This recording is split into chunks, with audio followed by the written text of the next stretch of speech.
सुप्रभात बच्चों, आज की ऑनलाइन क्लास में आप सभी का स्वागत है। आज हम अपनी भाषा माधुरी पुस्तक से आखिरी चैप्टर खत पहुँचे सक्कों को पढ़ाऊँगी। ये देखिए,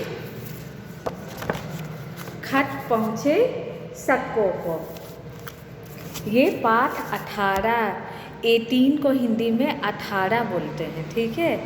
और इस पाठ में कोई प्रश्न उत्तर नहीं है, ये केवल पढ़ने के लिए आपको दिया गया है। और इसके लेखक है चंदन यादव, यानी इस पाठ को लिखने वाले लेखक हैं चंदन यादव। एक बात और बच्चों, खत पहुँचे सक्कों को पत्र शैली की कहानी है। जैसे कि फैलती चप्पलें चित्र कथा थी, वैसे ही खत पहुँचे सक्कों को ये पत्र शैली, यानी कि सारी कहानी पत्र के माध्यम से, खत के माध्यम से बताई गई है। और इस कहानी को पढ़ाने से पहले मैं आपको एक बात बताऊंगी, जो आप ध्यान से सुनिए। खत का मतलब चिट्ठी, पत्र होता है। और ये जो खत है, ये 2 तरह के होते हैं, एक औपचारिक पत्र, एक अनौपचारिक पत्र।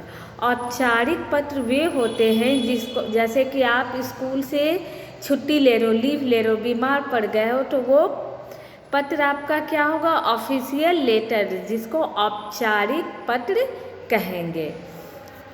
और दूसरा है खत, वो होगा जो हम अपने दोस्तों को लिखते हैं, अपने रिश्तेदारों को लिखते हैं, वो क्या होगा? अनौपचारिक पत्र। ऑफिशियल और नॉन ऑफिशियल पत्र, औपचारिक और अनौपचारिक पत्र, ये पत्र की 2 शैली है। दूसरी शैली जो अनौपचारिक पत्र है, वो हम अपने दोस्तों को, रिश्तेदारों के लिए उसका प्रयोग करते हैं। तो खत पहुँचे सक्कों को, ये कौन सा पत्र की शैली है? ये अनौपचारिक पत्र है। अच्छा, सबसे पहले एक बात और मैं आप लोगों को बताना चाहूँगी कि जब भी हम किसी को पत्र लिखते हैं तो उसके लिखने का तरीका क्या होता है, ये आप जान लीजिए। सबसे पहले हम अगर अपने रिश्तेदारों या किसी को भी पत्र लिखेंगे तो कैसे लिखते हैं वो जान लीजिए। सबसे पहले हम डेट डालेंगे, जैसे आज 15 तारीख है तो हम यहाँ 15/12/20 लिखेंगे। और अभी मैं गोला रोड दानापुर में हूँ, इसलिए मैं यहाँ दानापुर लिखूँगी, ठीक है।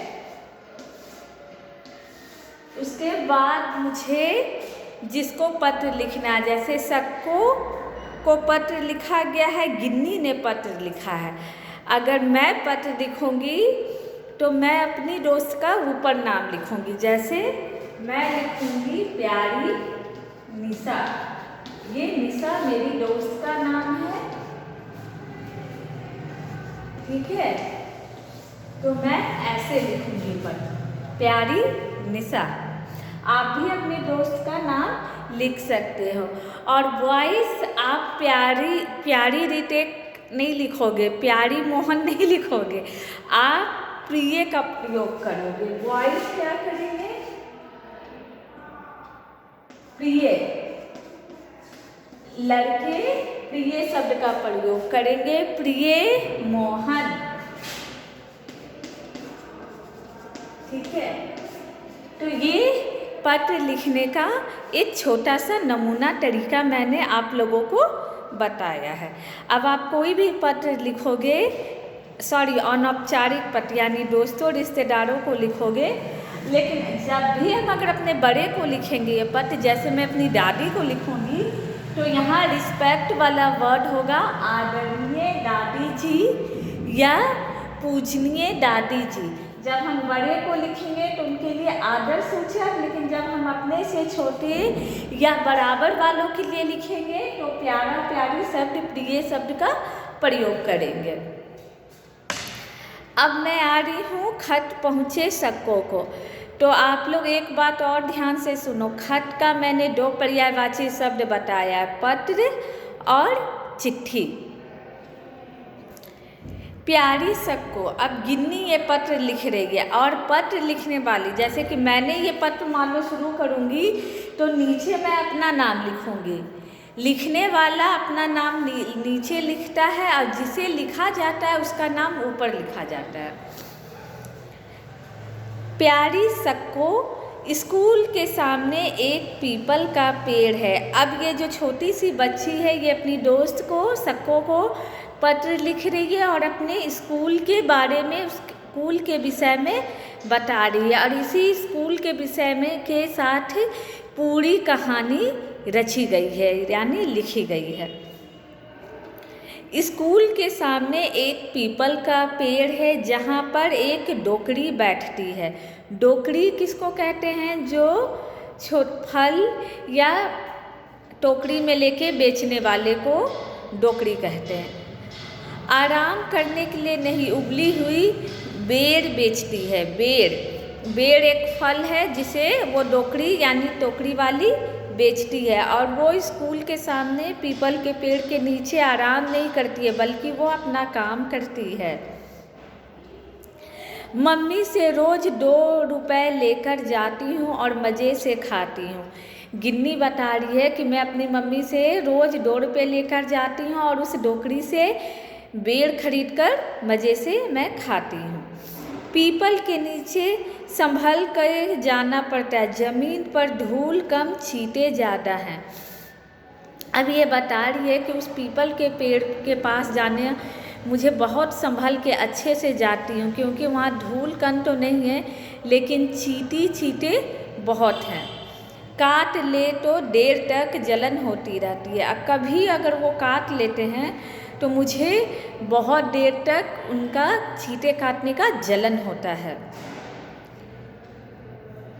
चींटे तो मुफ्त का खाते हैं और ये क्या बता रही है कि इस बेर को मैं तो खरीद कर खाती हूँ लेकिन पेड़ के नीचे रहने वाले चींटे छोटे मोटे कीड़े मकोड़े इसे मुफ्त में खाते हैं।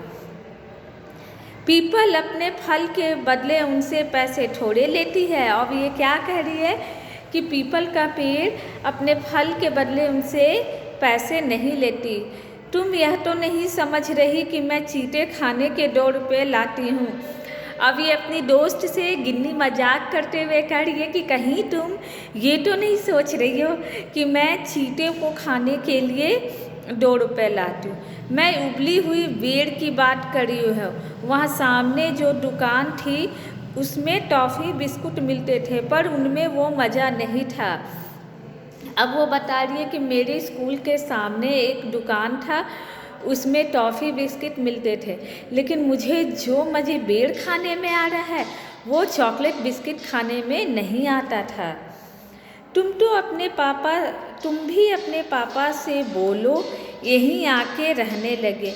मेरी एक नई दोस्त बनी है काजल, नाम की नहीं सच्ची में काली है। शायद मुंह में खोपड़े का तेल नहीं लगाती होगी। मेरी दादी ने बताया था कि ये वाले तेल से गोरे हो जाते हैं। अब ये अपनी दोस्त सक्को को क्या कहती है कि तुम अपने पापा से बोलो यहीं आ जाए, यानी ये दोनों दोस्त अलग अलग जगह पर रहती हैं।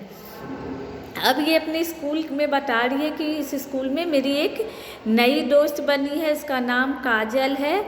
वो नाम की ही नहीं काजल है, सच में काली है। और ये क्या बता रही है कि शायद वो खोपड़े का तेल नहीं लगाती होगी। खोपड़े का तेल शायद पुराने ज़माने में लोग कहते थे कि उसको लगाने से लोग गोरे हो जाते हैं, लेकिन बच्चों ये गिन्नी की बात है। हम गोरे काले बच्चों में कोई अंतर नहीं रखते और आप लोग भी। सुंदरता कुछ मायने नहीं रखती है, आपका नॉलेज, आपका ज्ञान, आपका व्यवहार सदा काम आता है। मेरी दादी ने बताया था कि ये किसी तेल के बारे में बता रही है जिसको लगाने से शायद गोरे होते होंगे। मैं ऐसे किसी तेल के बारे में नहीं जानती हूँ, ठीक है। और ऐसा कुछ तुम लोग प्रयोग मत कर लेना कि हम गोरे होने के लिए कुछ भी लगा लें। आप जैसे हो बहुत अच्छे हो।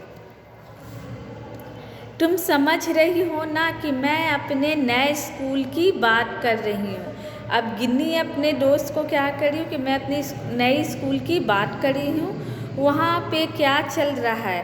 क्या हिंदी वाली मैडम अभी हर बात के बाद ठीक है ना बोलती हैं? अब ये लोग अपनी हिंदी, अब गिन्नी जो है पुराने स्कूल की हिंदी टीचर के बारे में पूछ रही है कि जहाँ हम लोग पहले पढ़ते थे उस स्कूल का क्या हाल है।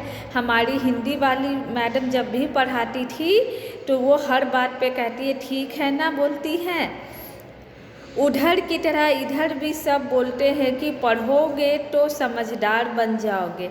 अब क्या कह रही है कि जैसे वहाँ लोग कहते थे पढ़ोगे तो समझदार बनोगे, वैसे यहाँ भी लोग कहते हैं। मुझे तो स्कूल जाते 6 साल हो गए, पर किसी से पूछो कि ठंड में कुत्ते का पिल्ला बिना रजाई के कैसे रह लेते हैं तो बोलते हैं चुप रहो, अभी तुम ना समझो। अब ये अपनी दोस्त से हंसी मजाक करते हुए कह रही है कि अब मुझे स्कूल जाते जाते 6 साल हो गए हैं, लेकिन जब भी किसी से पूछो कि कुत्ते का पिल्ला यानी कुत्ते का छोटा बच्चा रजाई क्यों नहीं ओढ़ता तो सब बोलते हैं कि चुप रहो, मुझे कोई नहीं बताता। तुमने बताया था कि तुम्हारी नानी बहुत समझदार है, वो तो कभी स्कूल नहीं गई, पता करके बताना क्या खाती हैं। अब ये कह रही है कि तुम तो अपनी नानी के बारे में कहती हो कि वे स्कूल नहीं जाकर भी बहुत समझदार हैं, तो उनसे पता करके बताना कि वे अभी क्या खाती हैं। अरे हाँ, तुम पोस्ट कार्ड में पते की बाजू वाली जगह खाली क्यों छोड़ती हो? तेरी दोस्त गिन्नी। अब ये पत्र जो गिन्नी लिखी है इसमें एक प्रश्नवाचक यानी एक प्रश्न करके इसने लेटर को, चिट्ठी को समाप्त किया है। और वो क्या पूछी है, आप लोग पोस्ट कार्ड देखे हो कि नहीं? अगर नहीं देखे हो तो मम्मी पापा को कहना या नेट पे सर्च करोगे तो तुम्हें पोस्ट कार्ड दिख जाएगा। और ये पोस्ट की बाजू वाली जगह खाली क्यों छोड़ती हूँ, वहाँ पर एड्रेस लिखा जाता था। आप लोग आज ही देखोगे और मुझे भी उसका एक पिक भेजोगे कि आप लोगों ने पोस्ट कार्ड सच में देखा या नहीं। अब इसने प्रश्न के साथ ही इस पत्र को समाप्त कर दिया, नीचे तेरी दोस्त गिन्नी। ठीक है, तो जब आप लोग भी कभी कोई पत्र किसी दोस्त को लिखोगे तो लिखने का तरीका यानी शैली यही होनी चाहिए। तो बच्चों, इस पाठ में कोई प्रश्न उत्तर नहीं है। हाँ, लेकिन भाषा अभ्यास में इससे रिलेटेड एक प्रश्न होगा जो मैं बाद में अगली कक्षा में आपको बताऊंगी। ठीक है, इसके साथ ही आज की ऑनलाइन कक्षा को मैं समाप्त करती हूँ। धन्यवाद।